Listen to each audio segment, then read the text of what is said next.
Dear students, good morning. In last video I told you about speed, the formula of speed, that is distance upon time.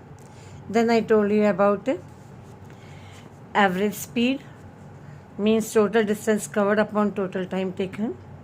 Then we compared the speed of different objects.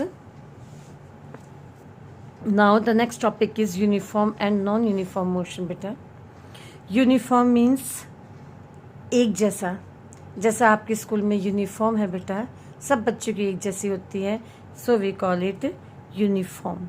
और जब एक जैसी नहीं होती तो हम कहेंगे non uniform.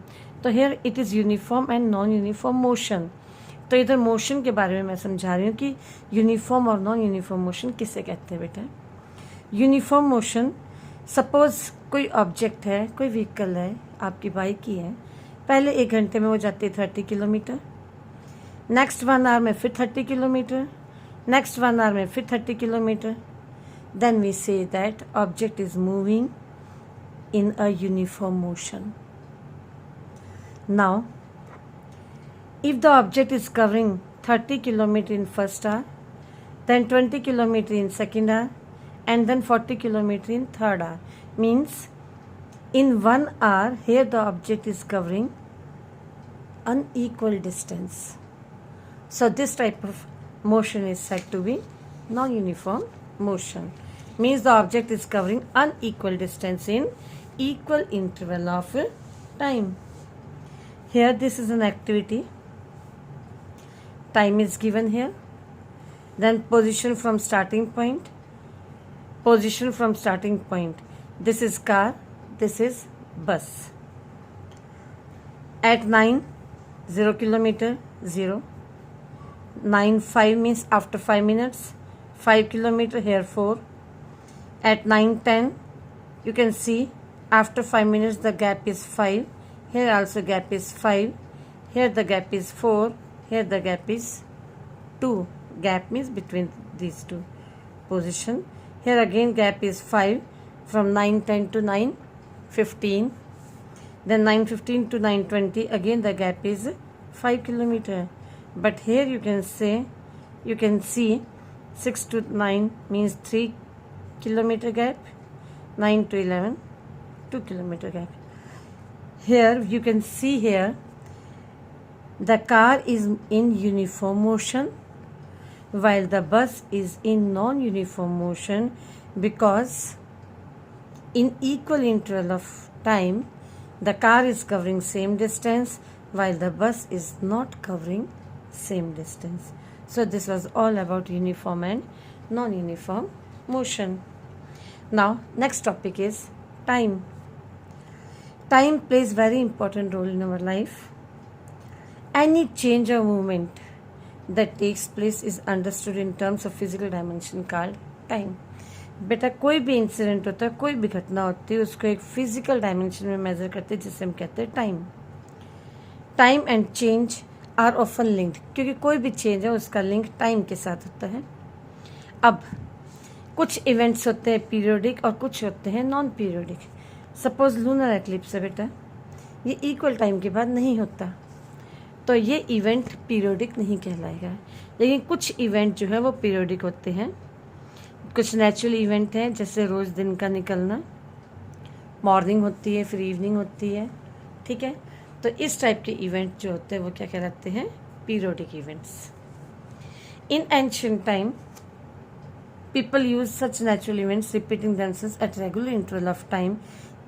पहले के लोग समय का पता सनराइज, सनसेट, सीजन, इनसे थोड़ा सा आइडिया लगाते थे, या मून के जो मोशन होते हैं उससे आते थे, मीन्स उससे आइडिया लगाया जाता था टाइम का. To count and define the interval of time. The time interval between the sunrise and next was called a day.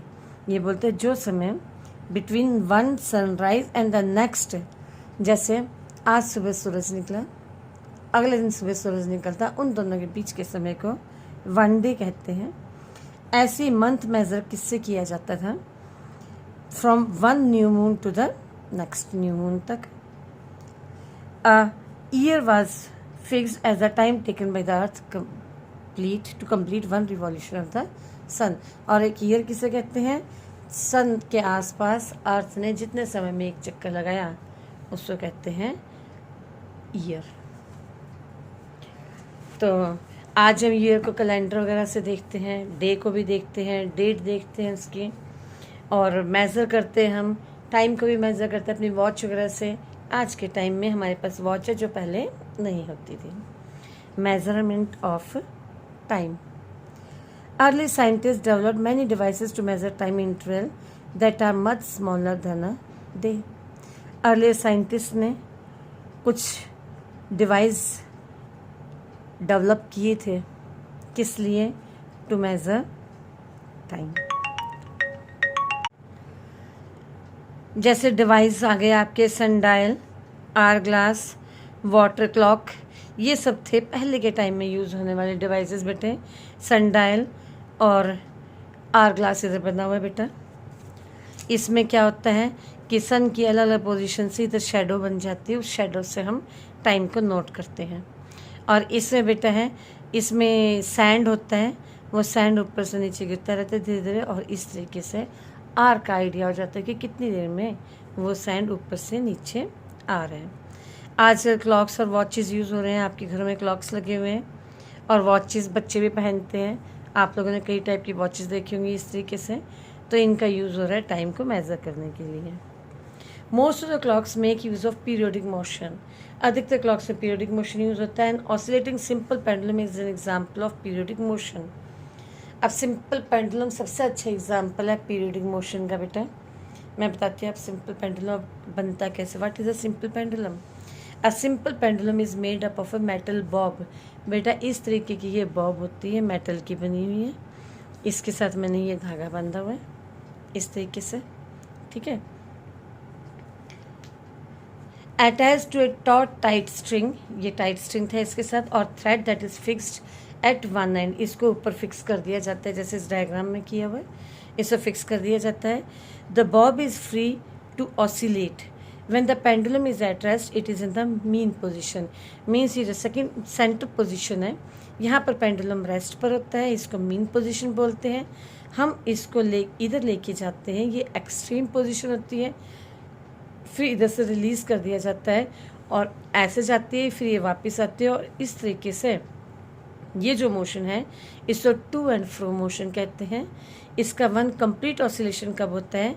जैसे ये पोजीशन ए है, ये पोजीशन बी है, ये पोजीशन सी है या ओ, मीन्स मीन पोजीशन है।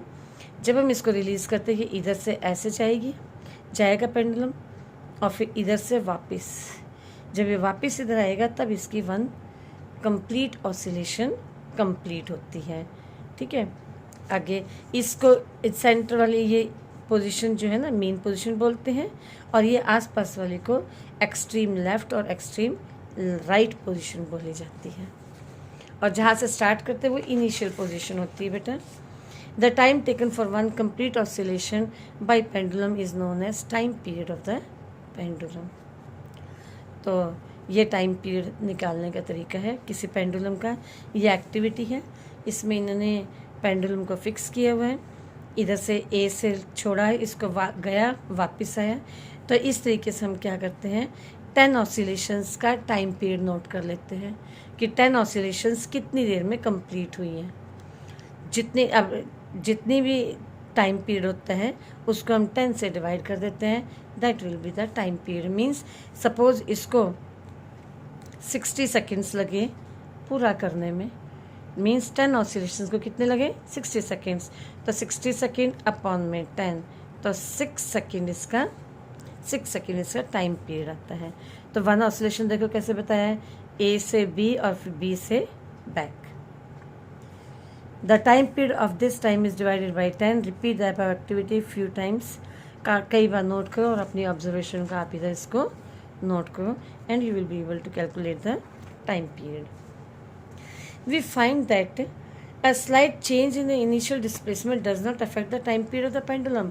ये बोलते हैं थोड़ा सा अगर हम इसके डिस्प्लेसमेंट में चेंज ले आते हैं, मीन्स जैसे इस पोजीशन से हल्का सा और कर देते हैं, तो उससे टाइम पीरियड में इतना चेंज नहीं आता है। A pendulum of given length takes a definite time to complete one oscillation. Given length का जो टाइम थ्रेड के ऊपर डिपेंड करता है, तो थ्रेड की जो लेंथ होती है उससे डेफिनेट टाइम लगता है कंप्लीट करने में. It follows that if two pendulums of same length are taken, they will take same time to complete one oscillation. अगर एक जैसी लेंथ के लेंगे तो एक जैसा टाइम लगेगा. This observation led to the design of the pendulum clock. इसी को देख करके पेंडुलम क्लॉक की डिस्कवरी हुई. Time is measured in terms of the time taken by the standard pendulum to complete one oscillation. तो इसके लिए एक स्टैंडर्ड पेंडुलम बनाया गया और उसका टाइम पीरियड नोट किया गया, उसको फिक्स रखा गया है. A clock और a wrist watch runs continuously. आप लोगों ने देखा होगा आपकी घरों में जो घड़ियाँ लगी हुई हैं और जो रिस्ट वॉच होती है वो कंटिन्यूस मूव करती हैं. We can not use to measure accurately short intervals. इससे हम शॉर्ट इंटरवल नहीं मेजर कर सकते बेटा. सपोज कोई एथलीट 100 मीटर रेस में दौड़ रहा है, उसको मेजर करने के लिए हमें स्टॉप वॉच का यूज़ करना पड़ेगा, क्योंकि स्टॉप वॉच या डिजिटल वॉचेस आती हैं इस तरीके से बेटा. इसमें क्या होता है कि जैसे अगर खिलाड़ी दौड़ रहा है, हमें उसके 100 मीटर का जैसे नोट करना है, तो इधर से स्टार्ट होता है.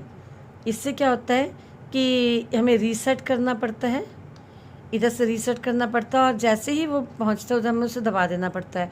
तो उसमें क्या होता है, सेकंड के भी शॉर्ट में आ जाता है. सेकंड का भी मतलब कि हमें पता चल जाता है कि उसने कितनी देर में वो रास्ता कवर किया है, क्योंकि इसके अंदर आप देख सकते हो कि अभी तो मिनट के साथ सेकंड चल रहा है.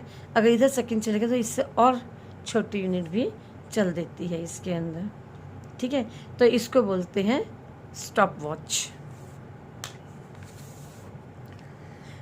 आजकल के दिनों में हम क्या यूज़ कर रहे हैं, डिजिटल और quad crystal clocks having suitable circuit in them. These clocks are much more precise than the pendulum clock. Look here बेटा, this is bob, this one is thread, this is the main position. Now I am taking it to one side and releasing beta. Now this is to and fro motion of the pendulum.